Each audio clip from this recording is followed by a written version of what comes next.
Hi guys, welcome back to the channel share story. और मैं हूँ Shreya. After very long time मैं एक वीडियो शूट कर रही हूँ क्योंकि बेबी अभी सोया है और थोड़ी सी आपको नॉइज़ का प्रॉब्लम हो सकता है क्योंकि मैं जो है ये वीडियो अपनी बालकनी में शूट कर रही हूँगी, तो आपको थोड़ा सा जो है बैकग्राउंड से कुछ ऐसा अलग अलग दिख रहा होगा क्योंकि आज जो है बेबी सो रहा है, तो मैंने सोचा why not I shooted and upload this video. बहुत टाइम से ये डिले हो रहा है क्योंकि ये टाइमिंग ऐसा होता है ना, बेबी दोपहर के 3 बजे से उठ जाता है और फिर उसके बाद जो है वो 9 बजे कभी 10 बजे तक सोता है रात के। आई रियली डोंट नो, क्योंकि सब लोग कहते हैं जो हमारे न्यू बॉर्न बेबीज होते हैं वो मोस्टली जो है 45 से 1 आवर जो है वो जागते हैं फिर सो जाते हैं, बट इसके साथ ऐसा नहीं है। I really don't know why. तो आज जो टाइम मिला है तो वो मैंने सोचा वीडियो शूट कर लेते हैं। तो आज का प्रॉबेबली जो मेन टॉपिक है वो तो आपको थंबनेल से पता ही चल गया है कि आज मैं शेयर करने वाली हूँ आपके साथ अपनी डिलीवरी स्टोरी। मेरा बर्थ ब्लॉग तो आपने देखा होगा जो कि बहुत शॉर्ट था। अभी तक कोई नॉइज़ नहीं आ रही थी, अब सडनली रोड के कंस्ट्रक्शन का काम शुरू हो गया। बाई आई डोंट नो क्यों मेरे वीडियो में इतनी सारी प्रॉब्लम्स और इतना हर्डल आ रहा है, but I really don't care. ये वीडियो आज जानी है तो जानी है। तो मैं थोड़ा सा और नज़दीक कर लेती हूँ, वॉइस को थोड़ा सा और बढ़ा लेती हूँ ताकि आपको हर एक चीज़ बहुत क्लियर पता चले।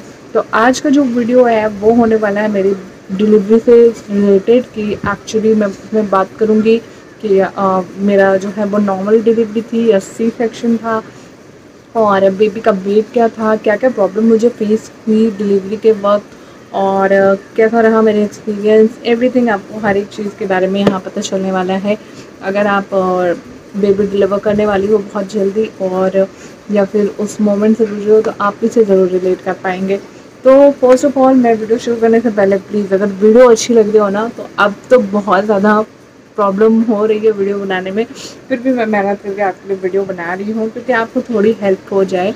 क्योंकि मुझे लगता है ये चीज़ें ज़्यादा कोई शेयर नहीं करता, या लोग बहुत अच्छे चीज़ें दिखा देते हो और बात की स्टोरी बहुत कम लोग शेयर करते हैं। तो मैं चाहती हूँ कि सबके लिए ये वीडियो हेल्पफुल हो। तो please like share and subscribe my YouTube channel. So चलिए शुरू करते हैं। फर्स्ट ऑफ ऑल, जैसा कि आपने मेरे अगर ब्लॉग को देखा होगा, नहीं देखा होगा तो देख लीजिएगा। पूरा प्रेगनेंसी का पूरा रूटीन वगैरह सब शेयर किया हुआ था। तो मैंने लास्टली आपको बोला था कि everything is fine, everything is normal, but कोई प्रॉब्लम नहीं थी। मैंने अपना जो है जो डॉक्टर को पहले भी दिखा रही थी, तो उन्होंने बिल्कुल कहा था कि आपके नॉर्मल डिलीवरी ही होनी है। और अल्ट्रासाउंड जब होना रहता है तब भी मैंने अपने रेडियोलॉजिस्ट से भी, जो डॉक्टर वहाँ पे थे, वहाँ से भी पूछा, उनसे भी पूछा था कि क्या आपको लगता है कि मेरी जो डिलीवरी इसमें कोई कॉम्प्लिकेशन तो नहीं दिख रहे हैं, बट ये क्या एक नॉर्मल डिलीवरी हो सकती है, इसके चांसेस। तो उन्होंने कहा चांसेस पूरे हैं क्योंकि बेबी ने, मैंने आपको पहले बताया कि बेबी जो है वो बहुत पहले यानी 8 मंथ के स्टार्टिंग लगते ही उसने अपना हेड डाउन कर लिया था और everything is fine, cool, no complications in my pregnancy. तो इस वजह से डिलीवरी की पूरी चांसेस हैं कि वो नॉर्मल होगी। So I am very happy and I am very sure, I am very confident कि हाँ, अगर ऐसा बोल रहे हैं क्योंकि मैं बहुत एक्टिव थी अपने प्रेगनेंसी के फर्स्ट ट्राइमेस्टर से ही लेके और सेकंड ट्राइमेस्टर, थर्ड ट्राइमेस्टर का मैंने सारा का वीडियो भी शेयर किया है कि मैं अपने फिजिकल एक्टिविटी को लेके, अपने योगा एक्सरसाइजेस को लेके कभी भी उसमें कोई भी कोताही नहीं बरती है। मैं कर रही हूँ, डाइट में एकदम हेल्दी ले रही हूँ, ऐसा कोई भी नहीं। और मैंने अपने प्रेगनेंसी में एक्सेसिव वेट गेन नहीं किया, एकदम नॉर्मल आइडियल वेट होता है वो होता है, यानी 10 किलोज तक मैंने प्रेगनेंसी में अपने का पुट ऑन किया था। दिस इज़ वेरी नॉर्मल क्योंकि आपको इतना तो पुट ऑन होना है, इससे ज़्यादा एक्सेसिव मैंने खुद नहीं होने दिया था। मैंने अपने डाइट को बहुत कंट्रोल रखा था, हेल्दी खा रही थी, हेल्दी लाइफस्टाइल, सारा कुछ सब कुछ ठीक था। देन आई थिंक मैं अब मुद्दे पे आती हूँ कि ये सारी चीज़ें ठीक थी, मुझे लग रहा था क्योंकि अप्रैल जो है वो लग गया था and my due that is 20 अप्रैल। तो जो था और 37 वीक स्टार्ट होने वाले थे, यानी कहते हैं ना 37 वीक पूरे होते होते आप डिलीवरी इज़ वेरी परफेक्ट, मतलब बेबी को कोई प्रॉब्लम वगैरह नहीं होती है। वो एक प्री टर्म, ये फुल टर्म बेबी होता है 37 वीक के बाद। तो मेरा 37 वीक कंप्लीट हो गया था और मेरा 38 वीक लगने ही वाला था, जो कि 37 वीक कंप्लीट हुआ था 4 अप्रैल को, और 38 वीक जो है वो स्टार्टिंग हो गई थी 5 अप्रैल ट्यूसडे। तो आई एम वेरी हैप्पी। मेरी जितनी भी नॉर्मल थी सारी लाइफ स्टाइल वैसे ही चल रही थी। मैं वीडियो भी अपलोड कर रही थी, आपको वीडियो एक लाइव भी करा था उसी वक्त। आई थिंक उसी वक्त का मैं 5 अप्रैल को ही जो है मैंने इसके पहले आई थिंक 1 दिन पहले मैंने वीडियो अपलोड किया था। हाँ, उससे रिलेटेड और भी मैंने वीडियो भी बहुत सारे बनाए। मैंने 1-2 वीडियो मैंने सोची थी शूट करने के लिए, बट सडनली 5 अप्रैल को ट्यूसडे शाम को सारी कुछ नॉर्मल था, बट मुझे थोड़ा सा ऐसा लग रहा था कि इट्स लीकेज, मुझे ऐसा फील हुआ। तो मुझे समझ में नहीं आया, क्योंकि कभी कभी बहुत ज़्यादा डिस्चार्ज होता है, तो आप उससे कंफ्यूज कर रहे थे। तो मेरे साथ भी वही था कि मैं भी कंफ्यूज कर रही थी, क्योंकि मुझे कुछ समझ में नहीं आ रहा था। तो मैंने सोचा हो सकता है कि डिस्चार्ज ज़्यादा हो रहा हो, जो कि नॉर्मल है। प्रेगनेंसी में मेरे इसके पहले भी बहुत ज़्यादा डिस्चार्ज हुआ है।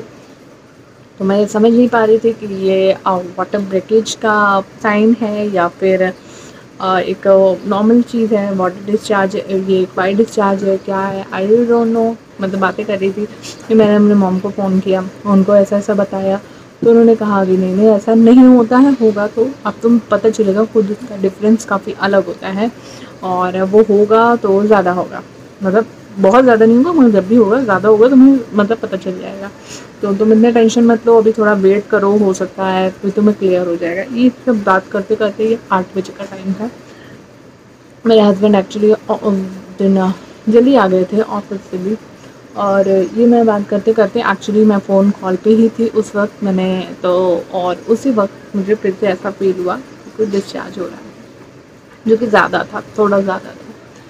सो मैंने अपने मॉम को कहा नो, ये वो नहीं है, actually it's a water breakage, क्योंकि वो बहुत ही अलग होता है। वो एज अ यूरिन ही होता है, यूरिन से अलग होता है एक्चुअली, मगर उस पर आपका कोई कंट्रोल नहीं होता है और वो पास आउट होता है, आपको पता चलता है कि हाँ पानी जो है वो गिर रहा है। सो अब मैं completely I am very nervous that time, और मैं तुरंत वॉशरूम गई। फिर उसके बाद जो है वहाँ मैंने चेक किया, तब फिर वो बंद हो गया था। फिर मैंने आके अपने सिस्टर को बताया ये चीज़, और उसको इस बारे में पता था। फिर उसको मैंने बताया कि हाल ही क्या सिचुएशन है, then is time to go to hospital, मैंने उसको बोला। सो और मेरे हस्बैंड उस वक्त पूजा कर रहे थे, तो आपको पता है ट्यूसडे और सैटरडे जो है वो सुंदरकांड का पाठ करते हैं, वो उस वक्त वही कर रहे थे। और लकीली वो उस दिन घर पे थे, दैट्स वेरी गुड थिंग, क्योंकि अगर वो ऑफिस होते कभी कभी लेट भी हो जाता है, तो that's was a good thing. तो वो वहाँ पे थे, उनको मैंने बताया, और फिर जल्दी जल्दी सारी चीज़ों ने अचानक वाटर ब्रेकेज ज़्यादा शुरू हो गया, बहुत ज़्यादा शुरू हो गया। एंड फिर मैंने जो है हमने हॉस्पिटल बैग वगैरह सब रेडी कर ले रखे थे। फिर इसमें 9 बज गए थे एक्चुअली ये पूरा प्रोसीजर होते होते। तो that time to leave for hospital, तो हम हॉस्पिटल के लिए पूरी तैयार हो गए थे। डिनर क्या किया, थोड़ा बहुत डिनर किया, बट मुझे करना था। मुझे लेबर पेन तब स्टार्ट नहीं हुए थे, और मुझे जो भी घरेलू नुस्खे सबने बताया मैंने सब किया, एवरीथिंग, मतलब जितना भी मेरे पास टाइम था। तो उसमें मैंने जो होती है ब्लैक टी के साथ घी डाल के वो पानी पिया, वो पिया, चाय पिया, कि इससे नॉर्मल डिलीवरी काफ़ी इजी होती है। मतलब जो जो भी सबने बताए थे वो चीज़ें मैंने करी आफ्टर लिविंग माई हाउस। और कैब आने तक जो है कैब बुक कर रहे थे, दैट्स वेरी, कभी कभी होता है ना बहुत वियर्ड सिचुएशन होती थी। कैब बुक हो रही थी, कैंसिल हो रही थी, खुद से बैग बुक हो रही थी, कैंसिल हो रही थी। फिर सडनली हमने सोचा कि चलो, हमको लेबर पेन अभी स्टार्ट नहीं हुआ है तो हम ऑटो ही बुक कर लेते हैं। अगर लेबर पेन स्टार्ट होता तो वो अलग बात होती कि कंफर्टेबल होता कैब ज़्यादा। तो हमने ऑटो बुक कर दी बाय ओला। उसके बाद जो है मैं सोची हूँ लेबर पेन स्टार्ट नहीं हुए तो क्या करूँ। उतने देर में मैंने काफ़ी वॉक किया, स्टेयर्स ऊपर नीचे किया, तो जो कि बहुत ज़रूरी और बहुत अच्छा होता है एट लास्ट आपके प्रेगनेंसी के लास्ट में। तो मैंने वो सब भी करा हॉस्पिटल। फिर उसके बाद ऑटो आ गया, हम अपने हॉस्पिटल पहुंच गए। हॉस्पिटल पहुंचने के बाद सारा फॉर्मेलिटीज़ वगैरह पूरा किया, फिर चेक किया, फिर देन मेरे लेबर पेन स्टार्ट नहीं हुए थे। वहीं डॉक्टर ने एक चीज़ कही देख के मेरा दिमाग बिल्कुल उड़ गया कि अम, ये या तो सी सेक्शन होगा आपका। तो आई एम वेरी शॉक कि ऐसा कैसे हो सकता है। सबने तो कहा था नॉर्मल डिलीवरी होगी ये वो। फिर उन्होंने कहा कि ठीक है हम देखते हैं कि इस चीज़ को हम देखेंगे। मैं एक्चुअली 10 बजे तक एडमिट हुई हॉस्पिटल में और फिर उन्होंने कहा था कि सुबह 11 बजे तक हम इंतज़ार करेंगे। तो आई एम ओके कि चलो अच्छा 11 बजे का टाइम है, हमें नहीं पता है कि क्या हो जाएगा क्योंकि कभी कभी सडनली हर चीज़ें हो जाती है। तो भी मैंने सोचा इट्स कि हो सकता है नॉर्मल डिलीवरी हो, ऐसा लग रहा उनको कि नॉर्मल डिलीवरी नहीं हो पाएगी तो सी सेक्शन होगा। तो उन्होंने मुझे जो है लेबर पेन कॉन्ट्रैक्शन स्टार्ट हुए थे, लेबर पेन तकनीक जो स्टार्ट नहीं हुआ था। तो उन्होंने कुछ टैबलेट्स दी थी और इंजेक्शन दिया था जिससे लेबर पेन स्टार्ट हो, उनको इंड्यूस करें। लेबर पेन के इंजेक्शन और टैबलेट्स लेने के बाद लेबर पेन स्टार्ट हुआ। 11:30-12 बजे से स्टार्ट होना शुरू हुआ बट इंटेंसिटी वो नहीं थी। पर धीरे धीरे धीरे धीरे धीरे धीरे 5-6 बजे तक बीच बीच में डॉक्टर आके चेक करते थे। इंटेंसिटी उतनी नहीं है, लेबर पेन का जितना फोर्स होना चाहिए वो है नहीं, बेबी डिलीवर हो ही नहीं पाएगा, फोर्स उतना आ ही नहीं रहा है, ये नहीं है वो नहीं है, बहुत सारी चीज़ें कि फिर से सी सेक्शन ही होगा। सी सेक्शन करते करते मेरा दिमाग भी बहुत उस वक्त आई एम वेरी नर्वस, मैं बिल्कुल नहीं चाहती थी कि सी सेक्शन हो। एट लास्ट जो है लेबर पेन स्टार्ट हो गए, अच्छे वाले या बुरे वाले मुझे नहीं पता कि क्या इंटेंसिटी होनी चाहिए, मगर बहुत ही कम यानी 1 से 2 मिनट के ब्रेक पे मुझे 2-2 मिनट 1-1 मिनट के लेबर पेन स्टार्ट हो गए थे। और वो हुए तो थे बट फिर भी एट लास्ट जब डॉक्टर सुबह की विज़िट करने आए उसके बाद भी, और मुझे ब्लीडिंग स्टार्ट हो गई थी, बहुत हैवी ब्लीडिंग हो रही थी उस वक्त। तो मैं सोचा कि क्यों ऐसा हो रहा है बट सब लोग कहते हैं कि नॉर्मल है। तो और फिर डॉक्टर ने फिर से विजिट किया, देन ही टोटली उन्होंने कह दिया कि ये सी सेक्शन होगा क्योंकि सर्विक्स ओपन नहीं हुआ। एट दैट टाइम मुझे नहीं पता क्योंकि उन्होंने और मेरे जो है हस्बैंड और सिस्टर से बात करी तो उन्होंने कहा कि और रिस्की हो सकता है क्योंकि पानी जो है वो वाटर ब्रेकेज पूरी तरह हो चुका है, बेबी को रिस्क हो सकता है, ऐसा है वैसा है, बहुत सारी चीज़ें थी। तो finally decided that C section. उस वक्त मैं बहुत आके अपने फैमिली के साथ बैठी और बहुत रोना आया, बहुत रोई, एकदम बहुत अच्छी तरह से रोई। मैं ये नहीं इसलिए कि मुझे सी सेक्शन से डर लग रहा था, इस वजह से it's very normal thing. Okay, या तो नॉर्मल होता है या तो सी सेक्शन होता है, that's I know that. But वो मुझे पूरा टर्म याद आ गया, मेरी पूरी जो प्रेगनेंसी की जर्नी याद आ गई कि मैंने खुद को इतना एक्टिव रखा। वो नेचुरल लेबर पेन और नॉर्मल डिलीवरी, मैं चाहती तो आपको झूठ भी बोल सकती थी कि मेरी नॉर्मल डिलीवरी हुई है इतना सब करने के बाद, मगर नहीं, मैंने कहा कि नहीं आपको बता देती हूँ, आपके लिए हेल्पफुल होगा। तो मुझे जो है यही चीज़ बहुत ख़राब लगी कि इतना करने के बाद मतलब मैंने कंटिन्यू मतलब योगा भी, एक एक्सपर्ट थे योगा भी लास्ट के टाइम में मैं कर रही थी उनके साथ कि कुछ भी कमी ना रह जाए for my normal delivery. Active रहना, वॉक करना, स्टेयर्स ऊपर नीचे, मतलब हर एक चीज़ कर डाली। बट लास्ट टाइम हुआ क्या, सी सेक्शन। और सी सेक्शन होने का तो ठीक है हुआ, मगर मैंने उस लेबर पेन को सहा। उतना सहने के बाद एट लास्ट स्टेज पे आके जहाँ लोग कि रेडी होते हैं कि हाँ एंड किसी मोमेंट आप डिलीवर कर सकते हो, दैट मोमेंट कि मुझे सी सेक्शन में जाना पड़ेगा। मतलब मैंने वो दोनों चीज़ फेस की, लेबर पेन को भी लंबा सहा, बहुत लंबा नहीं, इससे भी लंबा लोग सहते हैं, बट उसको भी सहा। दैट मैंने सी सेक्शन का भी जो दुख था वो भी झेला। सी सेक्शन का जो बाद का जो जर्नी होता है वो इट्स एक्सट्रीमली बैड थिंग, मतलब बहुत ही ख़राब होता है। मतलब मैं उसे सच में याद करती हूँ तो आई एम वेरी वेरी सैड। तो फाइनली 11 बजे जो है मैं ऑपरेशन थिएटर में गई। मुझे सबने समझाया इट्स ओके, नॉर्मल है, बट फिर भी उस वक्त मुझे समझ में नहीं आ रहा था। आई am very very depress and very very sad that time. मतलब मुझे जब एनेस्थीसिया दिया जा रहा था तब भी मुझे बहुत पेन था, मतलब मुझे पेन बहुत हो रहा था उस वक्त। फिर भी मैं सोच रही थी कि शायद ये थोड़ा सा और वेट करते तो हो जाता, या आई डोंट नो। मैंने इसके बाद क्योंकि सुना है कि वेट करना चाहिए। आई डोंट नो डॉक्टर ने क्या सोच के कहा। वो आजकल हर जगह सी सेक्शन हो रहे हैं, इस वजह से मेरा भी हो गया। ये वजह थी क्योंकि private hospital mostly C section करते हैं, बट वो हॉस्पिटल हमेशा मतलब जो मेरा पहले का भी हॉस्पिटल ये भी कि ये नॉर्मल डिलीवरी ज़्यादा कराते हैं, उसका फोकस ज़्यादा रहता है। तो रात तक की जितनी डिलीवरी थी वो नॉर्मल हुई थी, बट सुबह से सबसे फर्स्ट सीजर मेरा ही था और उसके बाद से जितने भी पेशेंट थे उनका सी सेक्शन हुआ। आई रियली डोंट नो, ये थोड़ा सा शॉकिंग था मेरे लिए कि रात की सारी डिलीवरी नॉर्मल है, सुबह की सारी डिलीवरी सी सेक्शन है। आई रियली डोंट नो क्यों ऐसा हुआ। उसके बाद जो है 11 बजे जो है ऑपरेशन थिएटर में गई। और जैसा कि मैंने आपको बताया, I am feeling very bad, very low. मुझे बहुत रोना तब भी आ रहा था, but I am controlling my self. And उसके बाद जो एनेस्थीसिया देने के बाद जब एनेस्थीसिया दिया जाए तो I feel that pain of labour pain जिसको कहते हैं। दिस इज मतलब वो कोई इमेजिन नहीं कर सकता। वो पेन से वही इमेजिन कर सकते हैं जिसको ये पेन आया हुआ है। मुझे बहुत पेन हो रहा था उस वक्त। जब तक एनेस्थीसिया का असर नहीं हुआ मुझे वो पेन लगातार हो रहा था, और भी उसकी इंटेंसिटी बहुत बढ़ गई थी, और जो है उसका जो ब्रेक टाइम होता है वो कम होता चला गया था।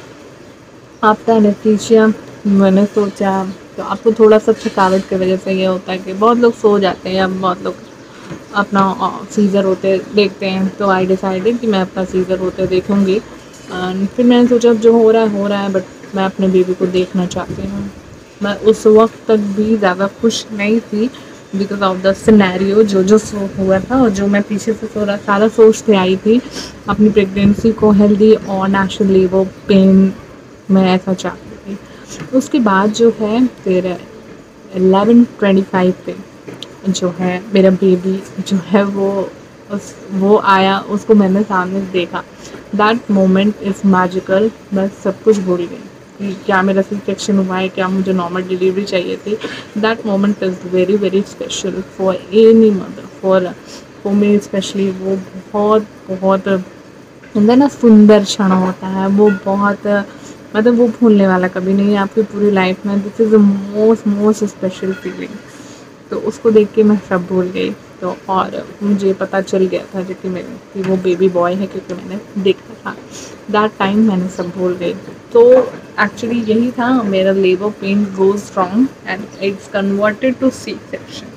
मुझे नहीं पता इसमें किसकी गलती है, क्या है, या ऐसा ही होना था। आई थिंक यही लिखा था, आई डोंट नो। फिर मैंने जिससे बात की, मेरी जो फ्रेंड है उसका ऑपरेशन होने वाला था, उसका अचानक से नॉर्मल डिलीवरी हो गया। उन सब ने जितने भी एक्सपीरियंस वाले लोग हैं नॉर्मल, उन्होंने कहा था तो थोड़ा वेट करना था, और वेट कर सकते थे। सर्विक्स ओपन हो जाती, सर्विक्स इतनी जल्दी ओपन नहीं होती। आई डोंट नो कि क्या सही क्या गलत, बट इट्स ओके। जो होना था वो हो गया। बट बेबी एक हेल्दी बेबी था, और ये बेबी बॉय है। और बेबी का जो वेट है वो था उस वक्त 3 kg 300 ग्राम, यानी 3 किलो 300 ग्राम का बेबी था। और बेबी का जो ब्लड ग्रुप है वो ओ पॉजिटिव है, क्योंकि हम दोनों के ब्लड ग्रुप ओ पॉजिटिव है। और यही थी मेरी जो है labour was wrong in converted into C section. तो आप इसके साथ ऐसा हो सकता है, बहुत लोगों के साथ ऐसा हुआ होगा कि वो लेबर पेन को भी सह रहे हैं और उसमें सी सेक्शन भी हुआ है। मैंने काफ़ी ऐसी स्टोरी पढ़ी है। तो ये चीज़ बहुत ही ज़्यादा ख़राब होती है। या तो आपको पहले पता होता है कि सी सेक्शन होने वाला है, कोई कॉम्प्लिकेशंस वगैरह है, तो आप माइंडली प्रिपेयर रहते हो और ठीक है कि आपको यही कराना है। बट आप नॉर्मल का भी पेन सह रहे हो आप, और उसके बाद आपको सी सेक्शन भी हो रहा है, तो ये बहुत बुरी स्थिति होती है। बहुत सिचुएशन कि आपने ये भी सहा है वो भी सहा है, और जिसको कवर करते मतलब मेरी बॉडी को उसे हील अप करते बहुत टाइम लग रहा है एक्चुअली। तो अब मैं नहीं जानती, मुझे नहीं सोचना चाहिए कि मैं नॉर्मल करने वाली हूँ, या मैं किसी को भी ये नहीं सोचना चाहिए। आपको तैयारी पूरी करनी चाहिए। मैं ये नहीं कह रही हूँ कि देखो मेरा सी सेक्शन हो गया तो आपको फिजिकल एक्टिविटी नहीं करनी चाहिए। करो, किसी का कुछ ठीक नहीं है। Hope for best. एंड जो भी हो आप हेल्दी रहो, बेबी हेल्दी रहे। All the best to all would be mothers, and जो भी नई मम्मियाँ बनी हैं उनको भी ऑल द बेस्ट मेरी तरफ से। So this is my story. उम्मीद करती हूँ आपको अच्छा लगा तो प्लीज़ चैनल को लाइक शेयर सब्सक्राइब जरूर करिएगा। चलते हैं मेरे नए वीडियो में। Bye bye.